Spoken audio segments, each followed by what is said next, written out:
Bonjour et bienvenue sur le plateau de Campagne TV en direct du Salon international de l'agriculture pour parler énergie au quotidien avec nos deux invités, Anne-Marie Goussard qui est chef de département à la direction des affaires publiques de RDF. Bonjour. Et Jean-Laurent Gentil qui est membre de l'équipe nationale Linky. Et avec vous, eh bien, nous allons parler d'un chantier énorme, celui du changement de nos bons vieux compteurs électriques par des compteurs de haute technologie verts. On l'appelle Linky. Et tout de suite, pour comprendre les enjeux de ce changement de compteur, voyez ces quelques images.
Jean-Laurent Gentil, membre de l'équipe nationale Linky. Alors je voudrais qu'on revienne avec vous sur la genèse de ce projet. Qu'est-ce qui a fait qu'un jour on a décidé de changer nos bons vieux compteurs, je dirais même parfois pour certains nos très vieux compteurs, par des petits compteurs Linky vert pomme ou vert anis? Oui, alors en fait, dès le milieu des années 2000, les premières technologies ayant évolué, des évolutions technologiques sont apparues aussi sur les compteurs électriques avec des premiers prototypes qui nous ont amenés à réfléchir sur ce que pourrait être le compteur du XXe siècle. On le connaissait, mais celui du XXIe siècle, qu'est-ce qu'on pouvait inventer? On a fait une première expérimentation sur une première version de 2009 à 2011. Donc on a déployé 300 000 compteurs sur deux zones, la zone de Lyon et dans l'Indre-et-Loire autour de Tours. Et au vu de ce du retour d'expérience qui a été fait sur ces 2 années, eh bien, les pouvoirs publics ont décidé, dans le cadre de la loi de transition énergétique, de généraliser ce compteur pour l'ensemble des Français. Alors qu'est-ce qu'il a de différent ce compteur par rapport à ceux que l'on a encore chez nous, des compteurs qui sont parfois bleus, des compteurs qui sont parfois noirs pour les vieux appartements parisiens? Oui, alors des compteurs qui parfois datent d'une très vieille époque. Qui vont devenir collector d'ailleurs. Hein. Qui vont peut-être devenir collector. Et voilà, et on va tous vivre cette révolution technologique. La numérisation, c'est aussi pour l'énergie. Alors qu'est-ce qu'ils font de plus? Alors finalement, ils apportent 3 types de services. Le premier type de service pour les clients, c'est de permettre à chacun d'entre nous de connaître sa consommation journalière par pas de 30 minutes et nous aider à modifier nos comportements pour qu'on prenne tous conscience que quand on se comporte d'une certaine façon, on aboutit à un certain niveau de consommation. Mais si on optimise son comportement, on peut largement diminuer sa propre consommation.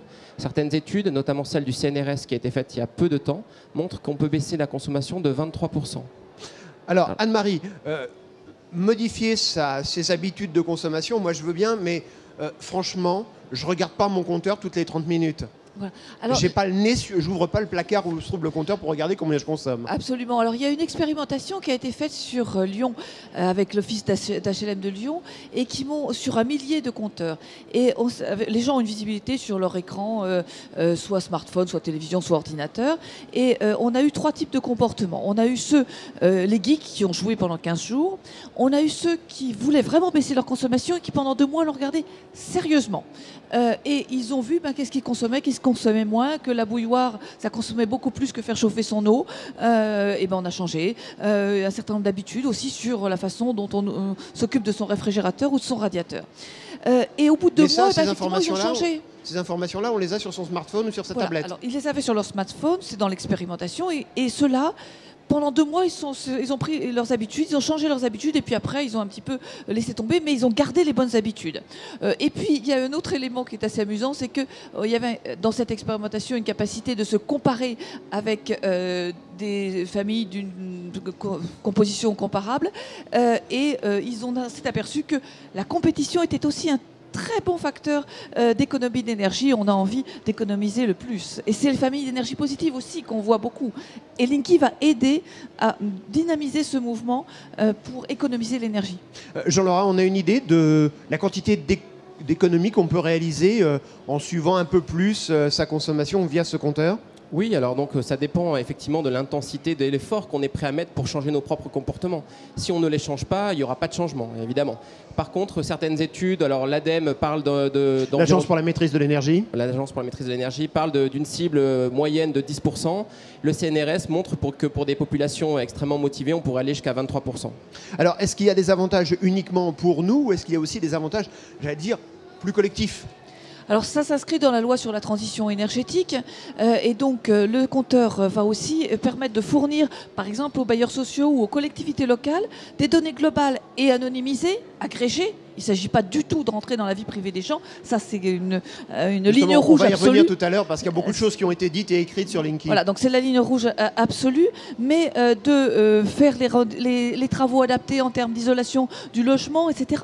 Ensuite, ça va être aussi un élément fondamental pour tout ce qu'on appelle les smart grids, c'est-à-dire l'optimisation locale de l'énergie, puisqu'il s'agit à la fois d'intégrer des énergies renouvelables, il s'agit de mieux connaître les comportements pour pouvoir agir dessus, et donc ça va être essentiel dans les smart grids pour adapter les systèmes énergétiques mais aussi de consommation sur chacun. Et ça marche pour les particuliers, ça marche aussi pour les entreprises ? Ça marche pour les entreprises et puis c'est à l'image d'un quartier, d'une cité. Alors Jean-Laurent, moi j'ai beaucoup lu, notamment des documents qui viennent de chez vous où on nous dit Linky, c'est aussi bon pour la planète. Alors quand j'ai lu ça, je me suis dit, est-ce que chez ERDF, il ne serait pas un tout petit peu enthousiaste ? Peut-être même un peu trop. Alors déjà, je voulais compléter, parce que là, on a parlé du premier service pour le consommateur qui était la baisse de la consommation. Il y a également 2 autres services qui sont aussi très appréciables. La première chose, c'est une facturation au réel. Aujourd'hui, un grand nombre de nos consommateurs sont facturés non pas sur des consommations réelles, mais sur des consommations estimées. Et ça génère un grand nombre de mécontentements et un grand nombre de réclamations. Le compteur Linky supprimera ça, puisqu'on pourra facturer les gens désormais au réel de leur consommation. Et ils n'auront rien à faire parce qu'il y a des systèmes où il faut noter les numéros. Non, tout ça c'est fini, ils seront facturés automatiquement grâce au compteur Linky. Et le troisième avantage, c'est aussi simplifier la vie de nos clients. Aujourd'hui, quand vous emménagez, quand vous déménagez, quand vous rajoutez un appareil électrique dans votre logement, eh bien, vous devez nous appeler. On doit déplacer un de nos techniciens qui a un planning. Ça prend environ 4 à 5 jours. Vous êtes obligé de prendre un jour de RTT pour que ce technicien puisse entrer chez vous et modifier votre compteur. Tout ça avec Linky, c'est terminé. Les choses se font automatiquement à distance dans moins de 24 heures sans que les gens soient obligatoirement chez eux. Mais alors, pour que ça marche, un compteur Linky, il faut forcément avoir un accès Internet, une box, quelque chose comme ça ? Non, absolument pas.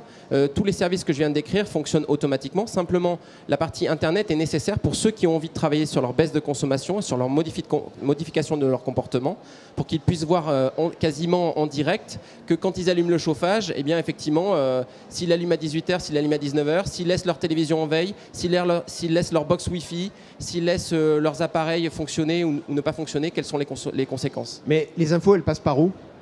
Alors, le système en fait communique entre le compteur Linky et un appareil qui s'appelle le concentrateur qui est installé dans le transformateur du quartier par une technologie qu'on appelle CPL. C'est ce qu'on utilise pour avoir par exemple plusieurs ordinateurs sur une même box, par exemple, par les prises de courant électrique. Par exemple, c'est aussi ce qu'on utilise depuis les années 60 pour piloter les ballons d'eau chaude. Quasiment 11 millions de Français bénéficient du tarif heure pleine, heure creuse, grâce à cette technologie qui est éprouvée, connue et qui n'a pas d'impact environnemental ni sur la santé. Alors Anne-Marie, on va parler des sujets qui fâchent quand même, parce que je le disais tout à l'heure, depuis que les premiers Linky ont été installés, qu'est-ce qu'on n'a pas lu et entendu ? Alors première chose, Linky c'est bien, mais ça va nous coûter plus cher sur notre facture d'électricité. Vrai ou faux ? Faux. Aujourd'hui, vous avez un compteur, il fait partie de votre abonnement. Demain, vous aurez un nouveau compteur, tout beau, et il fera partie de l'abonnement. Le modèle économique est calculé sur les économies qu'il va permettre de faire, et c'est ce qui permet de faire en sorte que ce soit totalement neutre pour le client. Autre information importante et autre polémique, on dit oui, mais alors Linky peut savoir quand on allume le chauffage, quand on prend son bain, quand on met en route sa télévision, voire sa machine à laver. Ce sont plein d'informations ultra confidentielles sur notre vie privée qui pourraient intéresser d'autres gens. Et si elles tombaient entre de mauvaises mains, c'est possible? Alors d'abord, ce n'est pas les informations qui vont être sur les usages particuliers, c'est sur votre consommation qu'il y a des informations. Ces informations, elles sont totalement cryptées. Avec des logiciels si je suis un autre opérateur et que je veux pirater Linky, c'est pas possible. Alors il y a des logiciels de cryptage qui sont du niveau de ceux de l'armée ou des hautes administrations et qui donc permettent d'éviter de casser ces informations. Alors elles sont validées par un certain nombre d'organismes et je pense que Jean Lorrain pourrait nous en dire plus. Jean Lorrain. Oui, effectivement. Donc, quand on a travaillé avec les administrations au sujet du déploiement de ce compteur, on a eu 2 préconisations. La première qui est une préconisation de la CNIL qui est quand même pas réputée pour être particulièrement large dans ses avis. Elle nous a obligés à appliquer un certain nombre de référentiels qu'on a d'ailleurs co-construit avec elle, qui fait qu'en fait aujourd'hui on peut totalement dire que le transfert de ces données respecte absolument l'anonymat. On ne prend que des données agglomérées et on ne transfère pas ni de nom ni d'adresse, simplement des numéros de compteurs et des index de consommation. Alors dernier sujet polémique, les personnes électrosensibles, est-ce qu'elles ont à redouter quelque chose à la présence d'un compteur Linky dans leur appartement ou leur maison?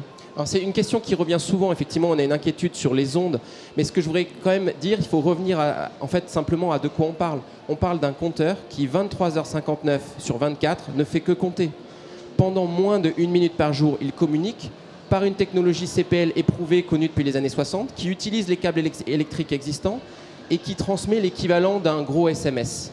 Voilà, donc pas de panique. Et puis dernière petite chose, Anne-Marie, rapidement, derrière Linky, il y a aussi beaucoup d'emplois. Alors d'entreprises made in France. Oui, alors c'est 10 000 emplois. C'est 3 entreprises qui vont fabriquer les compteurs Linky. Ce sont des entreprises locales qui vont le déployer et qui vont l'installer chez vous. Et puis, c'est des entreprises locales également qui vont assurer le recyclage des compteurs qu'on va retirer. Donc, c'est 10 000 emplois pendant 6 ans en France. Eh bien, merci beaucoup de toutes ces informations. Et puis, notez que vous pourrez peut-être garder votre vieux compteur pour en faire une déco chez vous parce que vous avez vu qu'ils allaient devenir collecteurs. Très bonne journée sur Campagne TV et à bientôt.